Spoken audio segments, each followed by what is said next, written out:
Welcome to Productive Joy with Dr. Christie, where fun meets action.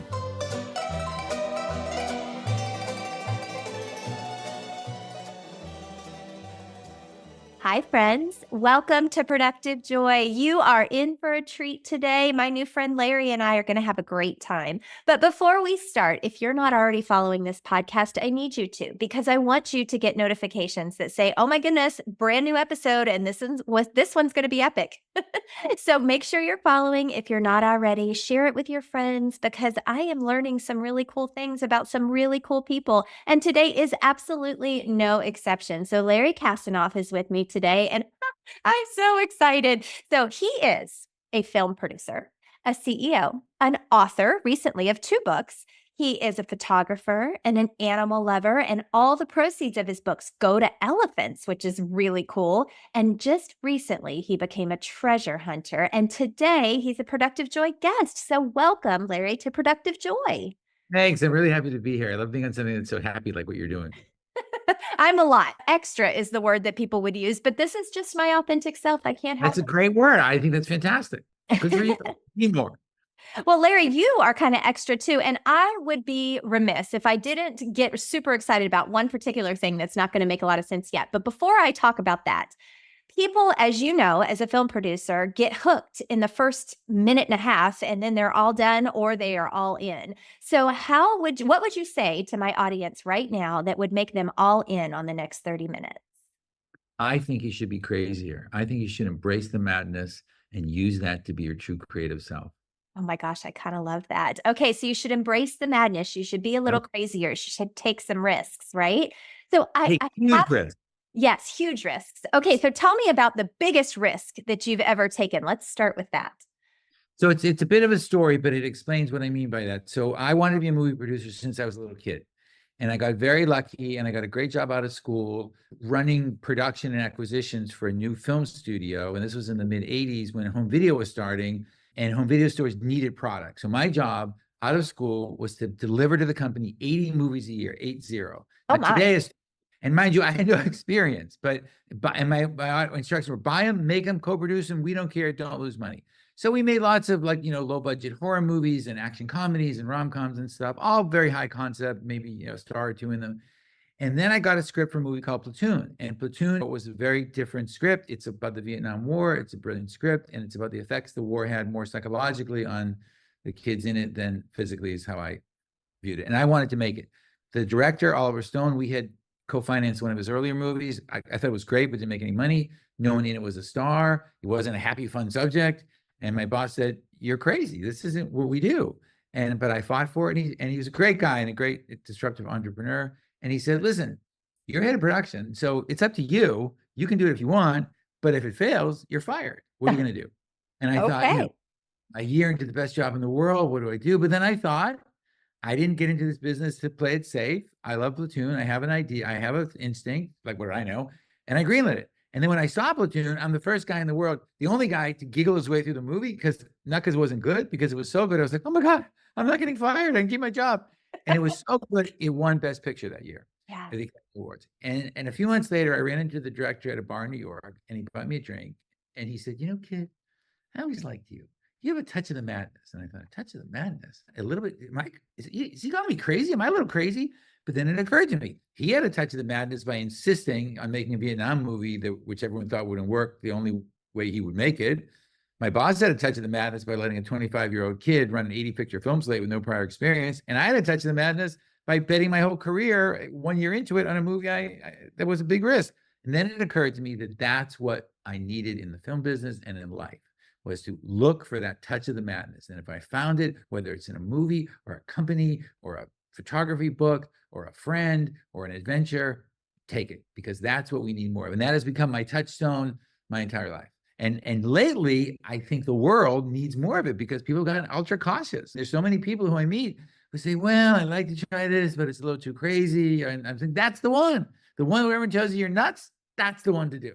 Oh my gosh. Okay, so wait. I don't like to admit how long ago the 80s were because I was born in the 70s, and I'm like, oh gosh, that's not cool. But A Touch of Madness that you just said, that phrase, that's the name of your latest book, right? Like that's That's right. Touch of the Madness. So this has truly been a lifelong mantra. What shifted you? Because I have so many questions, but we're going to go here first. What shifted you into, I need to produce a book about this, right? I've been producing all of these movies all my life, but now I need to write a book. Well, in last year, so 2023, we couldn't. First, we had the pandemic, or it was hard to work, what everyone had. But then the movie business went through 2 strikes in a row: a writer's strike and an actor's strike. So we literally couldn't work. You couldn't even talk to actors or writers, Right. even though I'm a writer. But and then I was noticing, if you've been watching movies, they're getting pretty middle of the road. Yeah. And so Amen. so I started whining to my brother that, everyone's too scared to take risks, don't want to take chances. And look what Platoon wouldn't have gotten made if it weren't for all those guys taking chances. And he said, stop whining and write a book. And I had time and I thought, that's a good idea. I write scripts. So I wrote a book. But what motivated me was I've never seen people as cautious creatively as they are today. And Yes. it doesn't matter why, but politics, this, pandemic, cancel culture, it doesn't matter. It's not helping art to do this, because nothing great happens without taking a chance. You got to take chances. Absolutely. Artistically or corporately, or marketing wise. And so that's why I did it, because I thought maybe I can encourage some people through the stories in the book, because the book's all stories like the one I told. There's no lecturing or anything. Maybe I can encourage people to be a little more crazy. Oh my gosh, I so love it. Okay, well, there is one specific crazy moment that I have to ask about, because I have 23-year-old twins, and my son might be the biggest Lego fanatic you'll ever meet, and Star Wars is his most favorite. So tell us, I have to ask, how did that come to be? How did that become a thing? Well, so one of the things, I've looked for my whole life is intellectual property brands that have a lot more potential entertainment than they've used yet. So, for example, when I made Mortal Kombat, which is a movie based on a video game, it was the first hit movie ever from a video game, because people in those days thought you couldn't make movies from video games because they all failed. And in those days, we looked at Lego. I had a very young nephew in that time who just was a fanatic about it. Yeah. And we realized there was a lot of opportunity here, and Lego wasn't doing as well as it is now. And so we went to them and we said, let's make a movie. And they said, well, if it's a big movie and it fails, we'll get embarrassed. So we said, well, let's make a smaller movie and we'll just send it direct to DVD. And then if it fails, no one will notice it. And if it's big, we'll make a bigger movie. So we made a movie called Lego: The Adventures of Clutch Power, which was actually the first full-length Lego movie. And then we started, and it worked really well. And then we started getting involved in Lego. So we made more Lego movies, and we made more Lego theme park rides. And then we just honestly really wanted to make a Lego Star Wars. So I'm a huge Lego fan, but I'm an incredible Star Wars fan. So Sure. And we knew we were making all kinds of stuff with them. So we made one of the Lego Star Wars called Star Wars: The Empire Strikes Out. And it was just, honestly, it wasn't our most expensive production. We gave them a great deal, but it was just so fun to make a Lego Star Wars movie, because it's really funny, and everyone just had a blast doing it. And so I think we did like 12 or 13 Lego projects, and that was one of them. That is so cool. Okay, well, Jackson will be thrilled to know that's how that came. Jackson, it's the same thing I'm saying here now. Why did I really make that movie? I'm trying to sound all corporate, because I wanted to make a Lego Star Wars movie. So I said, name your price and I'll make it for that, which is what I did. And it came out great, because it was so fun. Well, I think there are about 10 different leadership lessons in what you just said about, kind of name your price and we'll make it happen. And we know what our limits are. If you don't know what your limits are, then you run, running with scissors, right? but it's really about being thoughtful about asking for what you need, and then producing something that brings joy to others, right? Like that's amazing, because you knew if it was going to be joyful to you and the little people in your life, that it was going to bring joy to others. Yeah, but I always think of the audience. I think as a filmmaker or an author, you have to think of the audience. If I were like a painter, a fine art painter, well, one person is going to buy it, so I really don't have to think of the mass audience. But no, I like thinking of the mass audience, and I like thinking what they want. But you touched on something that's a big tenet of mine. When I think about A Touch of the Madness, there's really 3 aspects to it. I call it create, ask, play, cap. And the ask part is really important. So once you've got your idea, okay, this is what I'm going to do. I'm going to start a yogurt stand on the moon. You got to ask anybody, anywhere, any place for anything that will advance your goal. And you have to be fearless about it. And so I've done that my whole career. But an example using another thing like that is during the pandemic, we made an animated movie called Bobbleheads, guys with big bobbly heads. And we wanted Cher to be in it as herself, as Bobblehead Cher. And everyone said, you're crazy, no way, blah, blah. So we kept asking, and Cher said yes. And she did a great job. And the movie was for Universal. And Then when the movie came out, People Magazine interviewed Cher and they said, Cher, you've never done an animated movie. Why did you say yes to this one? And she said, I've never done an animated movie because no one ever asked me before. Mm. We did. And so if Cher, arguably one of the most famous, talented, iconic people on earth, is sitting there and no one ever called to ask her this, can you imagine in your life who's ever listening to this, who you might not be calling because you're thinking, well, no, everyone asked them. Well, no one asked Cher. So ask. Whether it's asking Uncle Phil why he doesn't come to Thanksgiving or calling the president of the United States and asking a question. If you have a question that will advance your goal, ask. I still do it all the time. And not everyone says yes to me, which, frankly, I'm shocked at. I'm kidding. But we ask to meet world leaders. We ask to meet, I do it all the time. Yeah, Larry, you're my new best friend because I say things, but you have some authority in saying them because you've proven your point quite well, actually. I think that we have not because we ask not, and we frequently end up in that space where we could have done some big thing, but we made ourselves small and we stayed in the box. Well, you know what? It's interesting because, like, I would ask your listeners now, okay, if you could call anyone in the world who's alive, a real person, and ask, who would you call and what would you ask? And most people say, that's a good question. I don't know. And the reason they don't know is because of what you just said. They don't assume that you can do it. We're not taught, well, just call up. But I actually had a great professor in school and college who taught me how to do this. So I've been doing this since before I was a movie producer. When I was in grad school and I had to do a term paper on Warner Brothers, I just called the CEO of Warner Brothers. And I talked to him for an hour, and that was my report. He was such a good guy. I took my student loan and bought Warner Brothers stock, which I don't recommend. It was an idiotic move. Fortunately, it worked, but that's not. Yeah, that probably worked out for you in the end. But no, just ask. Call and ask. You don't have to be a movie producer. You'll be shocked at the people who say yes. And the thing is, if people say no, so what? Right. You didn't lose anything. Now it's so easy. In those days, you actually had to call someone to write a letter. Now you can send an email, you can send a DM. There's so many ways to be rejected or to be accepted. Why not do it? I think we need your message to be blasted on everything because the world is smaller now than it's ever been because of email, because of connections, because of social media.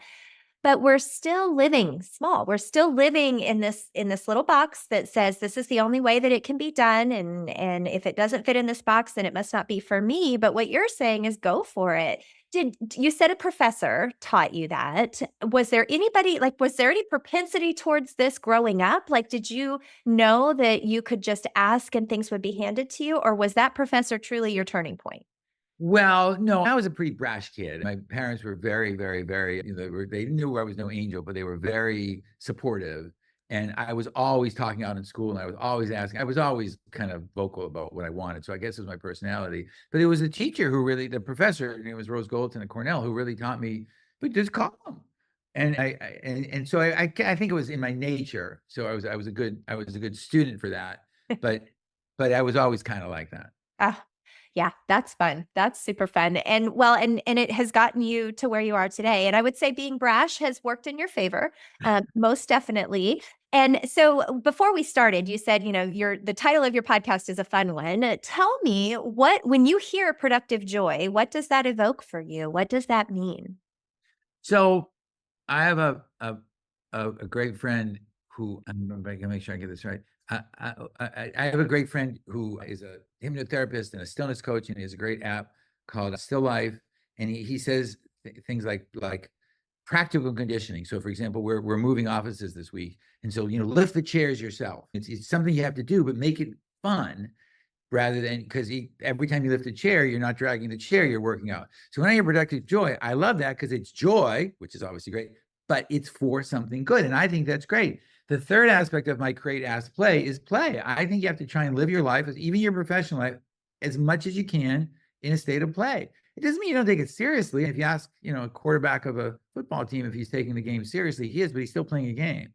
So I hear that. When I hear productive joy, that's why I reached out to you. I thought, that sounds like that's exactly what I like. Why should joy be productive? Why should we be unhappy? Why should work be hard? Why should we too much? It's too much. It's not stress for stress's sake. It doesn't work. When you're happy or when you're more playful, which I admit is hard. I'm not perfect at it. You do better. Yeah. You're more open. You think more. You're more creative. People have more fun. So why not? Well, and that's been my mantra for a very long time is if you don't make work fun, people will quit. But there's neurological reasons for that, Yeah. right? Our brain only fires neurons when there's some sort of emotion tied to what we're doing. So Platoon evoked emotion in those that were watching it, and they were able to relate, and that stuck with them.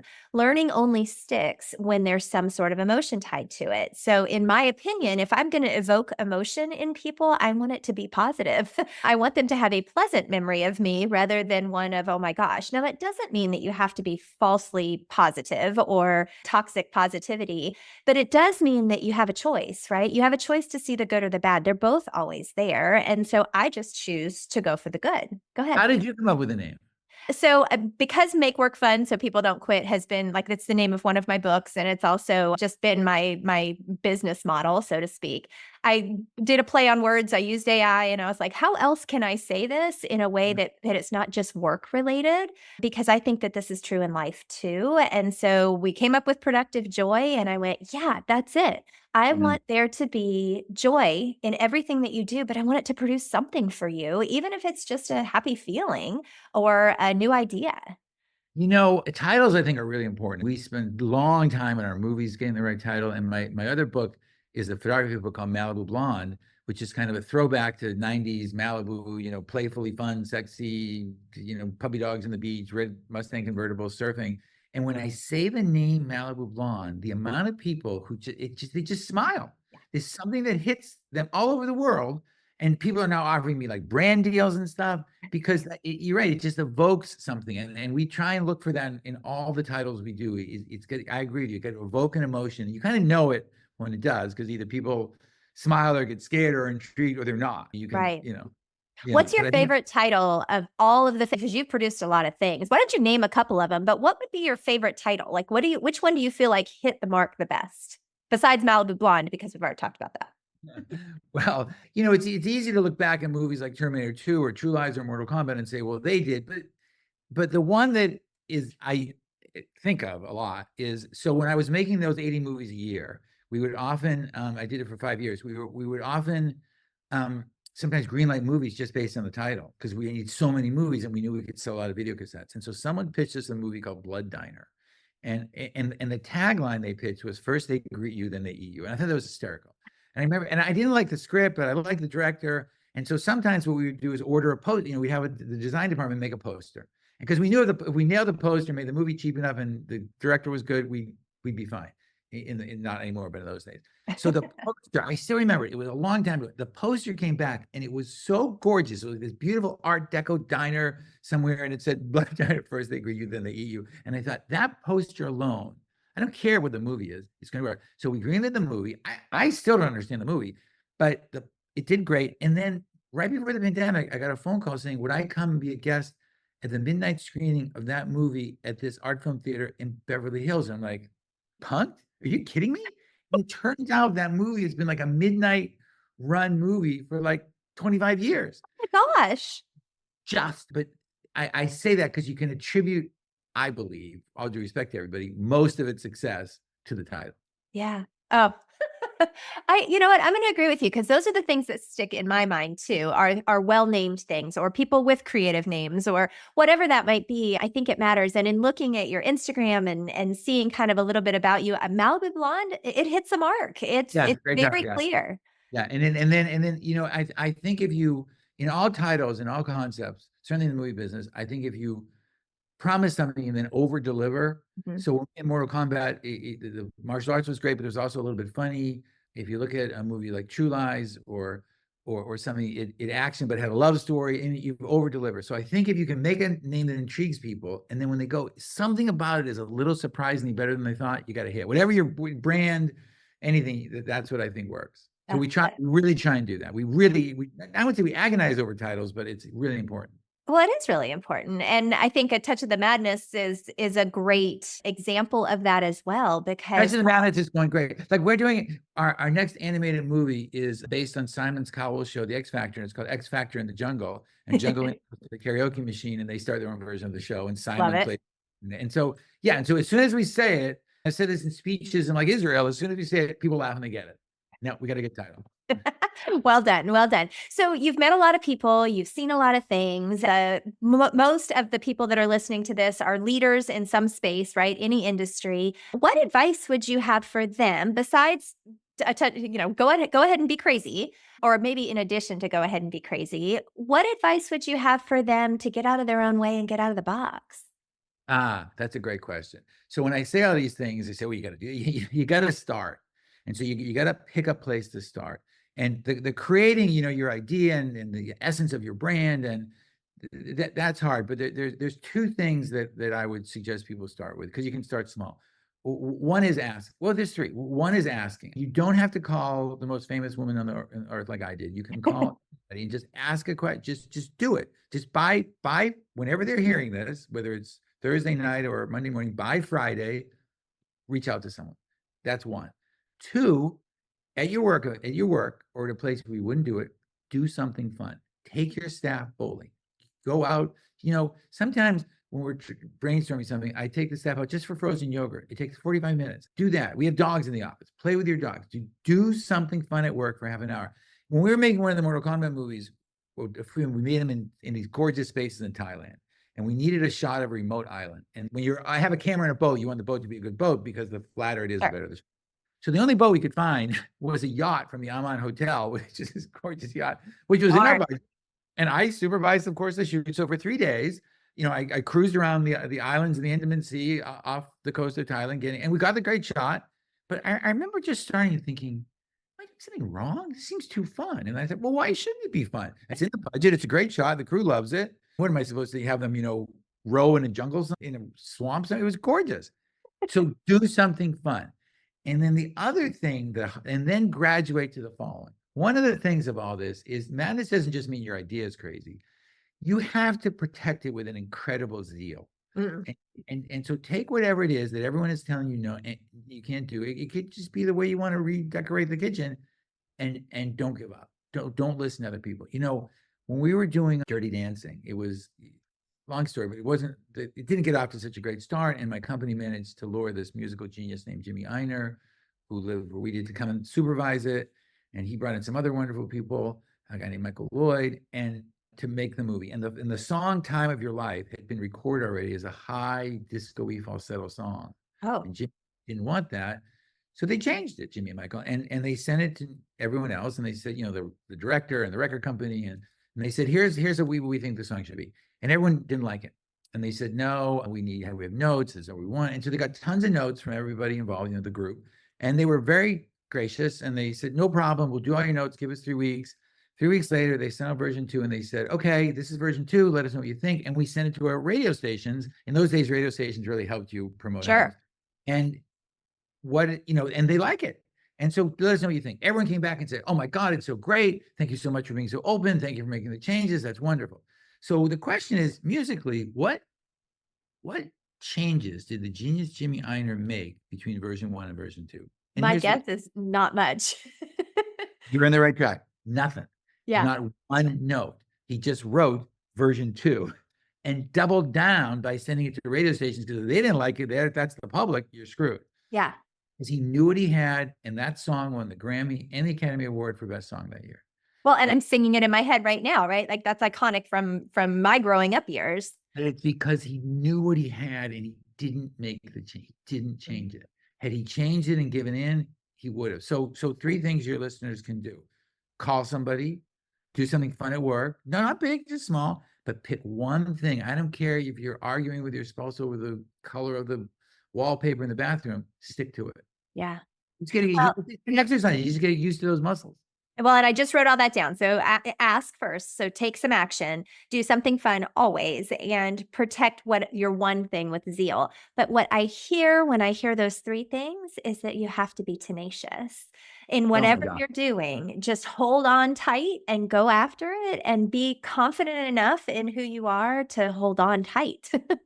Listen, that when you really get into this, it's like when you go to work out. It's great. You say, what's the downside? Well, it can, it's a little hard. So talent's half the battle. If you're not incredibly persistent, none of this really works. Right. You can get a few times, but you have to be unbelievably, incredibly persistent. It's not like when you call these people I'm talking about, usually they just go, come on over, says the president of Guatemala or whatever. You have to be persistent as can be. You just have to get used to the idea that no is just the beginning and it's just the start. People say no to me all day long. I don't even hear it anymore. I just think, well, I'll get them. I call them 3 weeks later. You have to be persistent as can be. And I don't care if it takes you a week. I didn't make it, but the movie Spider-Man took 25 years to get to the screen. Really? And yeah, there's so many movies you see that everyone says, including me, when our movies, oh, it was great. And it was great, but sometimes it took years and years and years and turned down and turned down and turned down. You have to be persistent as can be. You have to develop that skill. So I have a question for you that is completely off topic, but my husband will be upset with me if I don't ask you this. And it might not be every day that I get a film genius in front of me to ask. So we've noticed, you said that the movies have kind of become mediocre, right? Like that's kind of a downside to 2024. Let's use right now as an example. And so much of it is remade from when you started in the 80s, right? Like so many things are now getting a sequel or being remade. Why is that? Is that because of the strikes? Is that because we made all the good stuff then? Like what is causing that? Fear. Mm, So the movie business has had a kind of perfect storm of events. There's been a new technology which brought more movies to people, which is called streaming. But remember, there's no profits in streaming. right, So it right. changed the economics. There was a pandemic and a bunch of strikes. And there was a political correct movement around which said, you can't do this, you can't do that. And so as a result, now, and there's been a lot of corporate mergers. So now you're a vice president of some massive company that's $40 billion in debt. And you say, I'm not going to read a script called Platoon and say it's good, but if I get the rights to something, I won't get fired if it doesn't work. Mm, That's self-fear. Now, this hasn't happened before. It happened in the 1950s in the movie business. And what eventually happened is the movies were doing, like today, the movies are doing so poorly that companies started going out of business. And so money talks, and eventually they just all gave up all the political correctness in the early mid 60s, which gave way to like 15 years before my time of incredible filmmaking, where in the late 60s and 70s in the movie business, where they made, Midnight Cowboy and The Graduate and all kinds of movies like that, because everyone just gave up on it. So it's fear. But I think the ice is cracking. I think people are getting less politically correct. The strikes are over, the pandemic's over. So I think it's coming back. that's exciting. And it sounds to me like we need to hire more brash 25-year-olds who are willing to risk everything and not be scared to go ahead and try the movie, right? That's absolutely true. And that's actually a little hard too, because if you look at a brash 25-year-old, that 25-year-old has grown up with 5-6 years of what I just described in the world. So they don't quite They don't get it yet.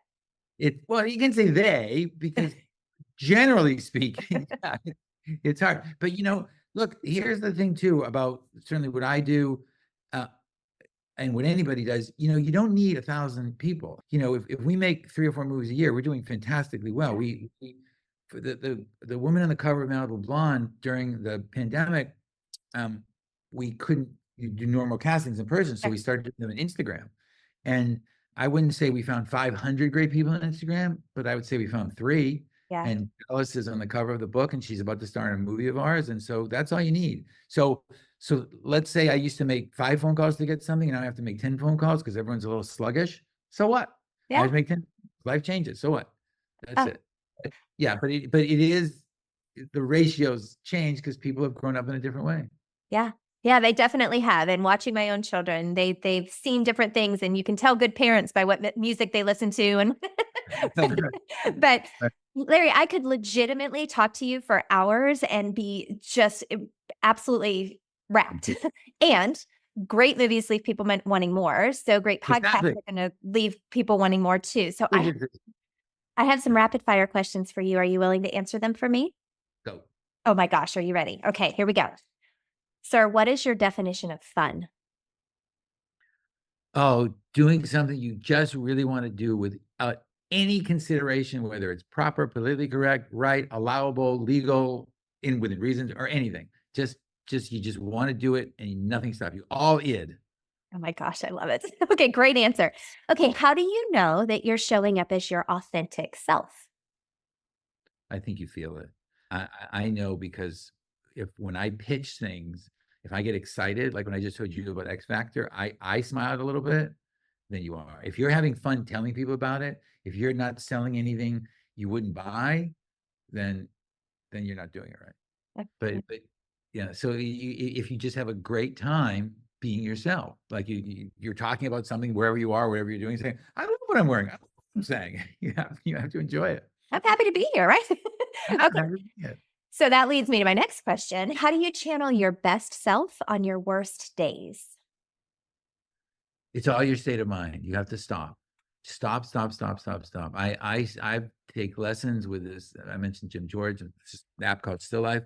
I constantly take lessons, learning how, because what you have to do is stop, break the routine, and get back to a good state. Your state of mind is everything. I did a documentary called Mindfulness, Be Happy Now, based on the teachings of a Zen Buddhist monk named Thich Nhat Hanh.